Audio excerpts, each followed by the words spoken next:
Fala galera, beleza? Então, dando continuidade aqui ao nosso projeto de importação de NFE, hoje vamos fazer um client API para o nosso desktop consumir. Esse client será responsável por agrupar os tipos de retorno das nossas requisições API e também ele irá padronizar os tipos de chamada. Então, usaremos bastante generics durante esse processo. Isso tudo vai ser criado para facilitar a expansão, ou seja, a manutenibilidade do nosso software para futuras implementações, pois teremos um cliente completo para a nossa UI, onde poderemos simplesmente utilizá-lo sem demais complicações, sem ter que ficar escrevendo código de API pela nossa UI. Isso é bom a gente sempre procurar evitar. Outro ganho que teremos é que esse cliente irá funcionar com Windows Forms da PF e eu acho que funciona até com Blazor e Razor, mas eu não vou testar nesse projeto, mas eu acredito que até funcione sim. Primeiramente, vamos dar uma olhadinha em como ficou nosso controller. Então, temos a nossa rota, o nosso get view model e tal. Estava tudo testado no Postman no nosso último vídeo, então vamos direto para a parte do código. Aproveitar que já estamos aqui, vou remover esses users desnecessários. Uma regra do Clean Code sempre diz para melhorarmos o que pode ser melhorado quando a gente passa por alguma classe, por algum método. Então, se tiver alguma coisinha desnecessária, já ir limpando para deixar o código mais limpo. Então, vamos iniciar criando o nosso projeto de conexão API. Clicão direito, adicionar novo projeto. Será uma class library com o nome de retail app.api client. Next. .NET 6 mesmo. Dentro do nosso retail app.api client, teremos então uma classe que irá se chamar API Connection Client. O nosso API Connection Client será a classe responsável por orquestrar as chamadas da nossa UI com a nossa API. Mas também teremos uma camada intermediária para cada domínio de dados. Então, por exemplo, nosso invoice terá uma camada que comunica com o API Connection Client para efetivamente fazer as requisições na API. Então, para fazer uma requisição do HTTP, primeiramente a gente precisa de um HTTP client. Então, vamos criar aqui private HTTP client com o nome de underline HTTP client. Depois também teremos o encode da nossa aplicação. Private string underline encode é igual a application slash ou barra JSON. Bastante cuidado aqui ao digitar isso, porque se digitar errado ele vai dar erro na hora das requisições. E no construtor da nossa classe, ou seja, setor tab, vamos criar uma nova instância do HTTP client. E vamos então implementar o nosso primeiro método, que será o post. Vamos implementar o método post. Public async task do tipo responsive model genérico. Ou seja, o tipo desse responsive model será definido em tempo de execução. E na criação desse método, ele receberá o tipo dele, com o nome de post async. Ele será tipado, então ele define o T, que é o tipo de dado do retorno, e o tipo de dado para enviar. Então, T, data, to send, dado para enviar.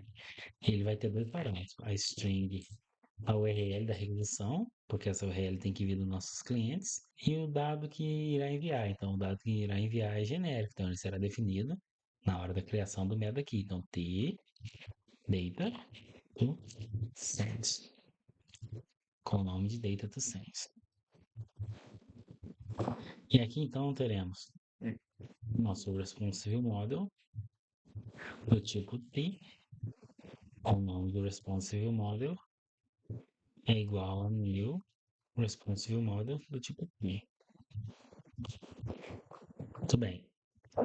Deu erro aqui. Responsive model não tem um construtor que não aceita parâmetro. Na verdade, a gente não tem nenhum construtor pré-definido para ele, então vamos criar um aqui. Setor tab, já criei o construtor. Adicionar um try catch aqui para eventuais exceções.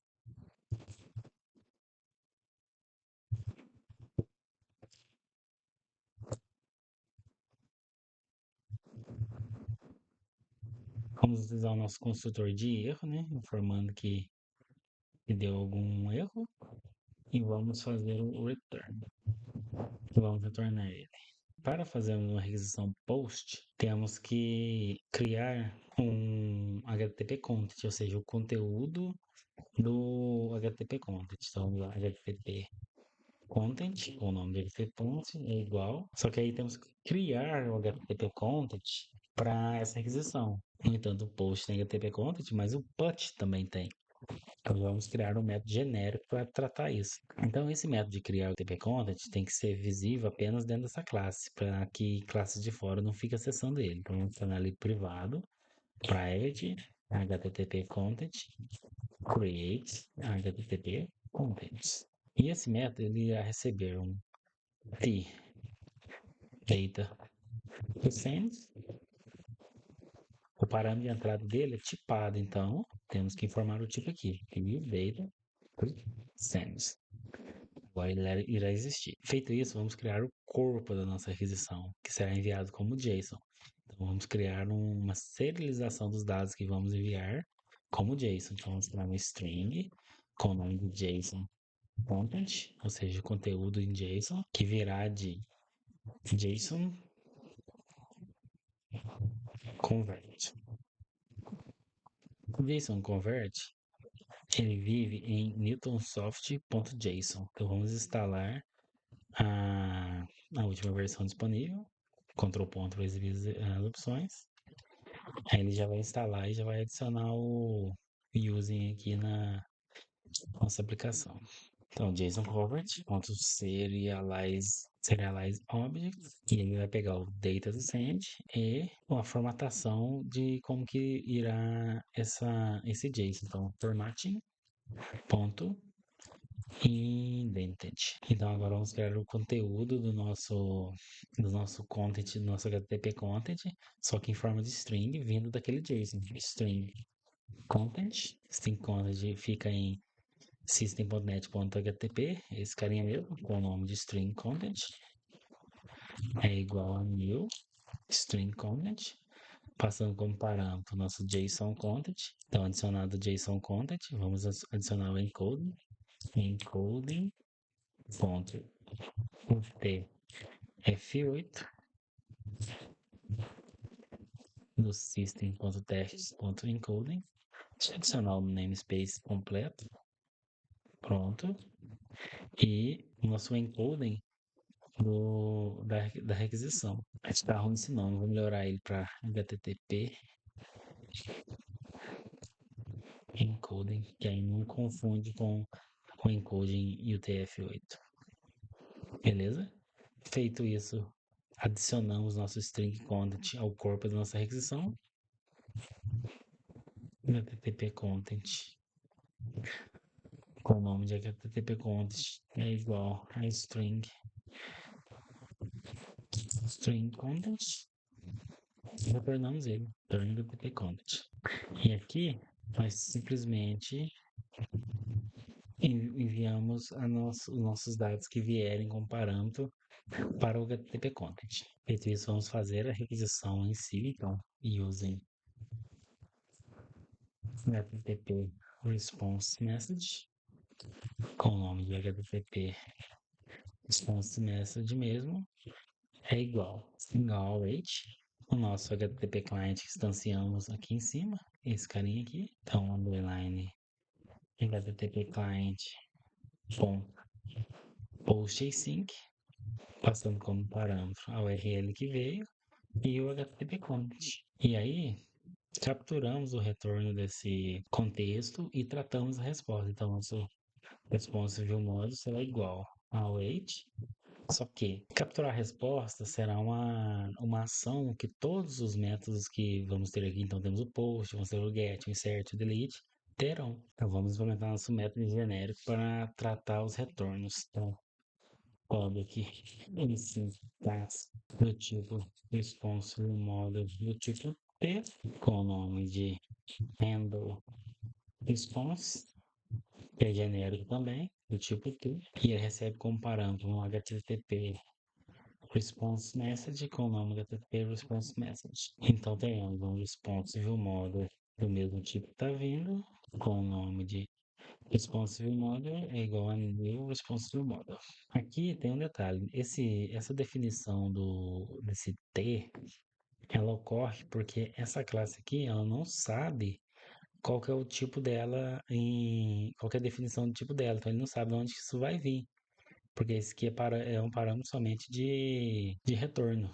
Beleza, criada a instância, vamos validar se a nossa resposta que veio deu sucesso, então HTTP response match.is success status code, quer dizer que funcionou.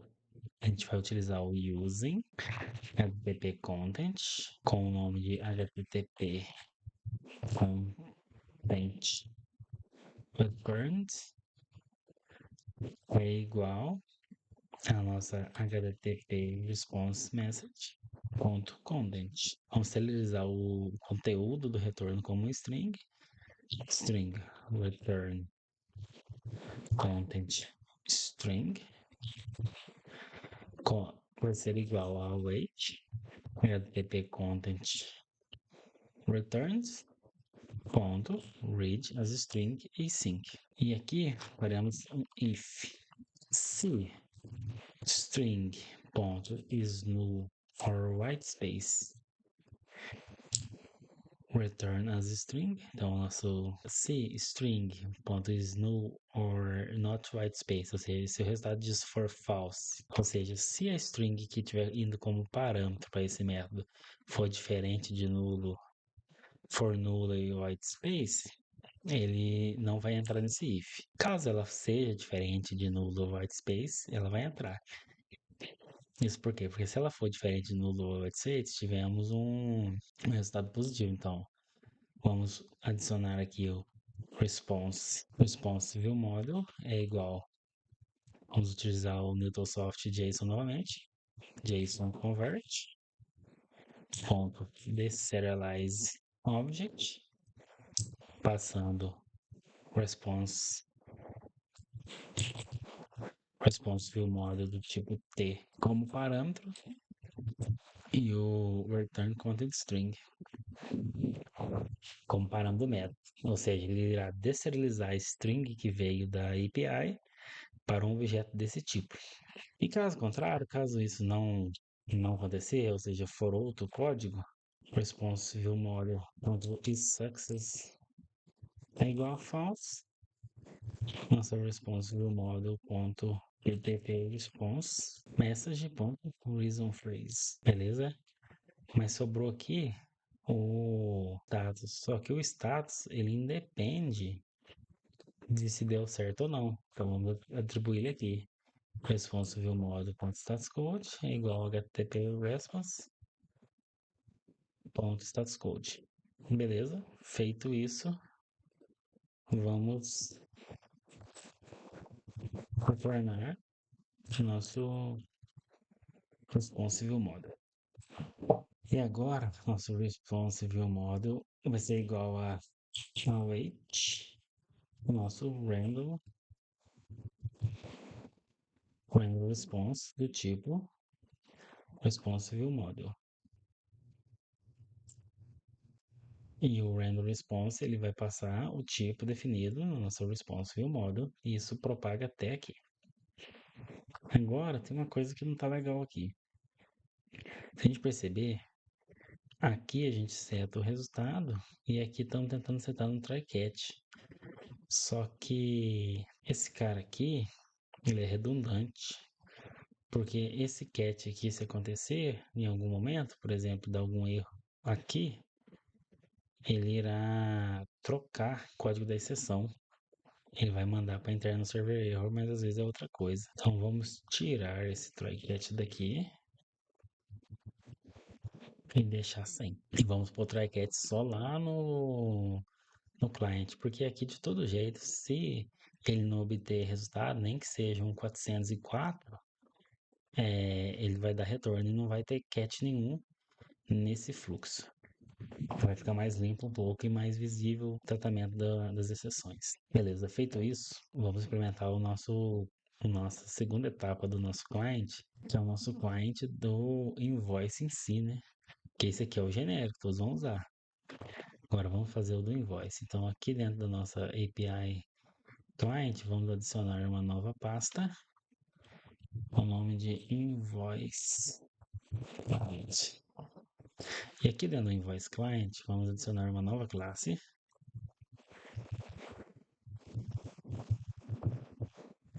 com o nome de invoice API client. Vamos torná-la pública.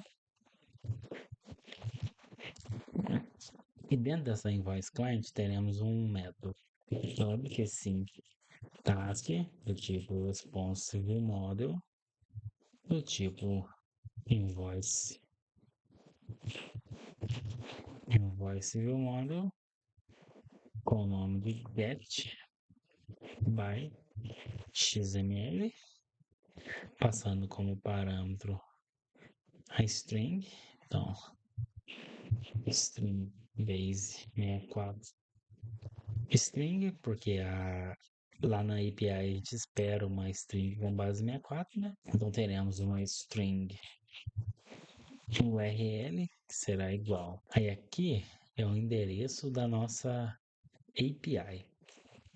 Esse endereço dessa API está disponível aqui. Nosso URL está disponível no projeto da API. Então vamos aqui no projeto da API, properties, launchsettings.json. Aí tem aqui a application URL. Ela tem dois perfis, né? Tem a API e tem o YES. Então, vamos pegar a da API. Então, é esse endereço aqui, mais o nome do controller, mais o nome da rota. Então, o nome da rota, vamos pegar lá na rota. Então, controller, invoice controller, ou seja, ainda esqueci da API. Então, vai ser aquele endereço lá, barra API, barra o nome do controller sem a palavra controller. Então, é barra API, barra invoice. Então, barra API, barra invoice, barra, e agora sim o nome da nossa rota. É isso aqui. Assim. E aí, vamos criar uma instância API Connection. Então, API Connection Client com o nome de API Connection Client é igual a new API Connection Client. Depois vamos criar um request view model, ou seja, um modelo de requisição.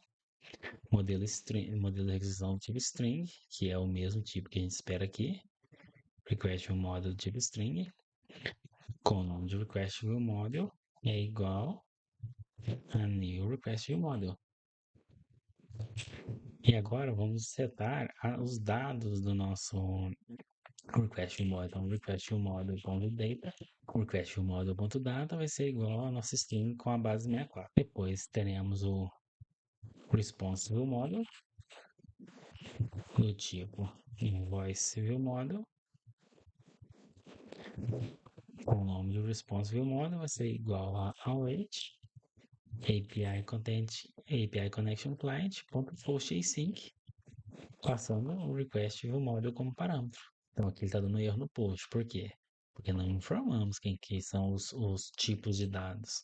Então teremos dois, na verdade, né? Teremos o invoice view model, porque o response view model não é genérico, mas o invoice view model é. E também teremos o request view model do tipo string.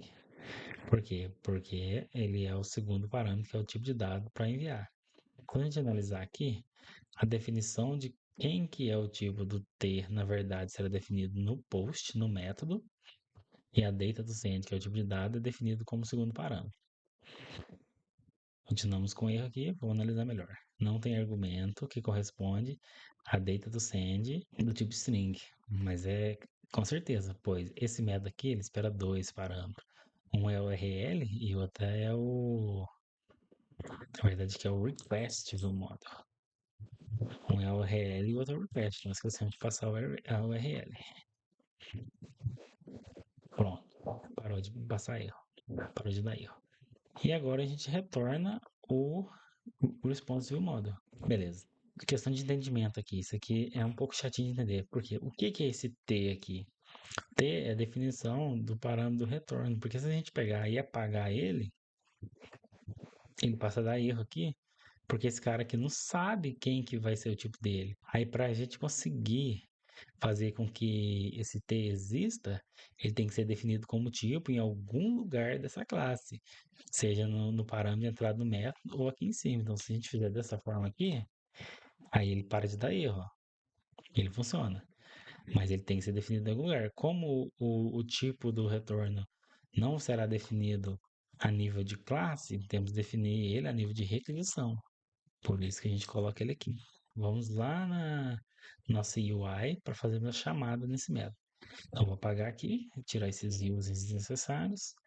E agora vamos voltar lá naquele método de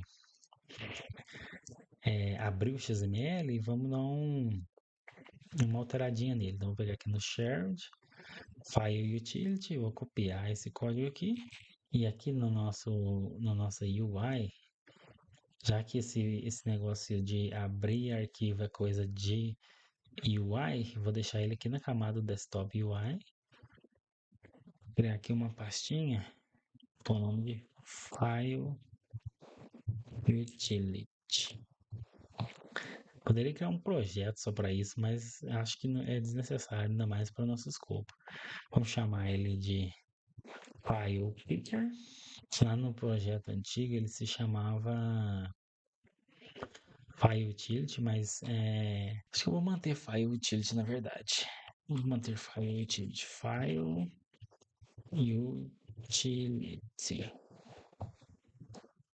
Eu acho que eu não posso ter uma pasta com o mesmo nome da classe. Ficou ruim. Então aqui eu vou renomear para File Picker. Pronto, acho que vai ficar mais interessante.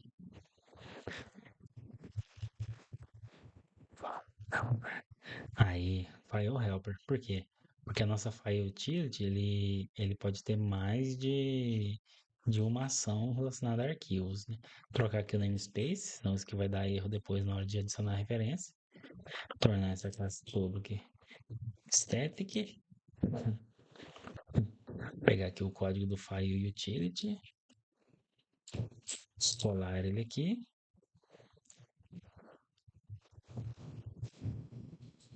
Agora a gente não tem mais esse dialog results. Então vamos adicionar as referências. Ctrl ponto, Quintet 2. E aqui, ó, esse dialog result, ele tem uma dependência. Ele tem uma dependência com Windows Forms. Só que eu não quero dependência com Windows Forms aqui. Eu vou remover ele. E vou fazer o seguinte, vou fazer open file dialog ponto dialog é igual a true. Esse show file dialog ele retorna booleano. Sendo assim, se ele deu certo, se ele achou o arquivo, ele vai retornar verdadeiro.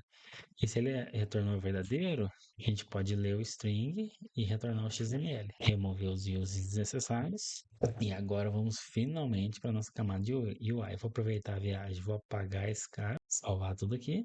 E agora, na nossa camada de UI, lá no nosso fiscal Invoice List, o botão Import, que ele faz um montão de coisa aqui, nós vamos mudar ele. Vamos apagar esse montão de coisas aqui.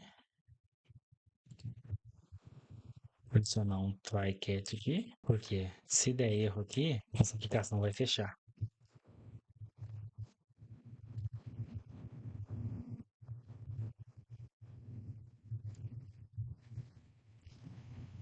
Então, agora não vai ter período de fechar nossa aplicação. Dá uma formatadinha no código. Sobrou uma chavinha aqui. Faltou uma aqui. Isso aqui tá sobrando. Isso aqui tá sobrando. E está faltando uma aqui. Aí. Acho que tá faltando mais uma. Aí. Pronto. Depois dessa luta com a formatação, criar aqui string XML string é igual ao nosso file picker. File helper, né? String XML string é igual ao file helper, ponto. File utility, então vai ser file utility, portal namespace, ponto, get string from XML. Aí ele vai abrir aquele dialog. Se a nossa string if string ponto is no white space XML string, ou seja, se a nossa string voltou vazia, é porque o cara cancelou lá ou ele pegou um arquivo que não tem nada. Messagebox.show, aqui é o XML inválido. Beleza? E vamos retornar. Depois dele ler o conteúdo do XML, vamos criar nosso invoice. Invoice API Client. Cortar a referência com o nome de Invoice API Client é igual a new Invoice API Client. Vamos criar aqui um responsive model do tipo invoice view model com o nome de responsive model é igual a invoice client ponto get by XML. Temos que pôr um await aqui e aqui também. Aqui muda para async task. Cortar a referência com system.threading.tasks. Só que falta uma coisa, que mandar esse string como base 64. Lá no nosso utility, vamos criar uma pastinha aqui. Um extension methods, métodos de extensão. Aí, vamos nomear string extensions. O método de extensão, como o nome já sugere, por esse estático. O que é o método de extensão? O método de extensão, como o nome sugere, é um método que estende o comportamento de outro método. Por exemplo, vamos mandar a base string para 64. Queremos que esse XML string tenha acesso a esse método aqui, toBase 64. Tá vendo que ele não existe? Por quê? Porque não tem mesmo, nós temos que definir ele. Para definir um método de extensão é bem tranquilo e bem particular de método de extensão. Então temos um public static string. O IntelliSense está até me ajudando aqui, mas não é o que eu quero. To base 64, recebendo this string text to convert. Aí, para o método de extensão funcionar, precisa dessa palavra reservada this aqui no tipo do parâmetro. Ou seja, quando tem esse this, ele sabe que esse parâmetro que está vindo, ou seja, a string, o namespace string vai passar a ter um método que chama base64. E vamos à definição dele. Então, if string.isNull or whitespace is null or... Então, temos if string.isNull or whitespace nosso texto convert. Se nosso texto for branco, esse vaso vazio, a gente retorna o texto sem fazer nada. Só para bom safeguard aqui mesmo.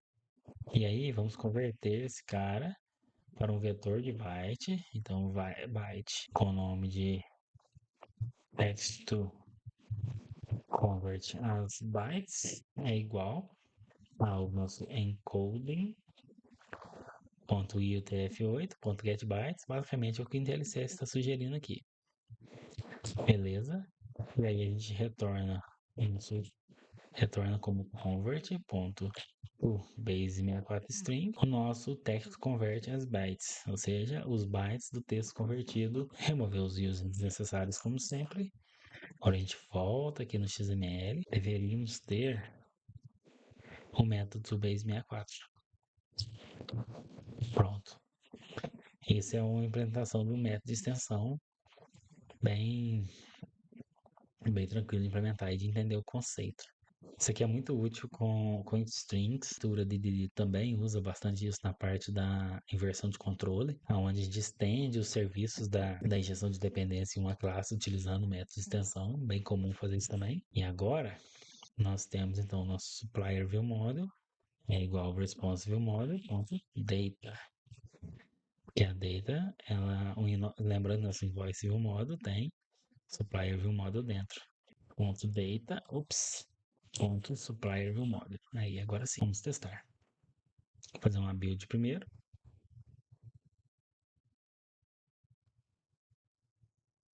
Aqui é void. Um botão não pode ser task, né? Beleza, então a API rodando. Vamos ao nosso cliente, movimento, fiscal, importar XML, pegar o nosso nota 2, abrir.